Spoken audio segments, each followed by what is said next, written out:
அனைவருக்கும் வணக்கம். நான் அட்வொகேட் ராமச்சந்திரன். குடும்ப நல வழக்கு தொடர்ச்சியாக நாளுக்கு நாள் அதிகரித்து கொண்டு இருக்கிறது. நம்ம தொடர்ச்சியாக பார்த்துட்டு இருக்கோம். நீதிமன்றத்தில் நிறைய தேக்கத்தில் இருக்கு. இப்போ மும்பை உயர் நீதிமன்றம் ஒரு உத்தரவு ஒன்று கொடுத்துருக்காங்க. அதாவது கணவன் மனைவிக்குள்ள ஒரு குழந்தை இருக்குது, பெண் குழந்தை இருக்குது. அந்த பெண் குழந்தைக்கு 9 வயது ஆகுது.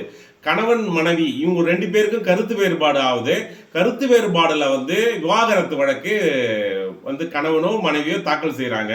அந்த குழந்தை யார்கிட்ட இருக்கணும் என்று வழக்கு தாக்கல் செய்கிறாரு கணவர். அதாவது நீதிபதி அவர்கள் மனைவியினுடைய நடத்தையின் காரணம், அவங்களுடைய நடத்தை, அதை உங்களுக்கு புரியும் நினைக்கிறேன். அந்த நடத்தின் காரணமாக நீங்கள் விவாகரத்து வாங்கலாம் தவிர, ஆனால் குழந்தை, அந்த பெண் குழந்தையை அதை காரணம் காட்டி நீங்கள் அவங்கள்ட்ட பிரிக்க முடியாது. பெண்ணுங்க அந்த மனைவி கிட்ட தான் இருக்கணும்னு சொல்லிட்டு ஒரு உத்தரவு கொடுத்துருக்காங்க. இது தெரிஞ்சுக்கோங்க. அதாவது மாதத்திலேயோ வாரத்திலேயோ அந்த தந்தையிடம் குழந்தைகிட்ட பேசுகிற அனுமதி உண்டு தவிர, ஆனால் முழுக்க முழுக்க அந்த பெண் குழந்தை தாயாருக்கு தான் வளரணும்.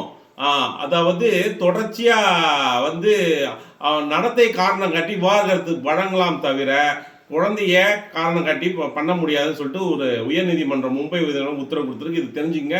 நன்றி, வணக்கம்.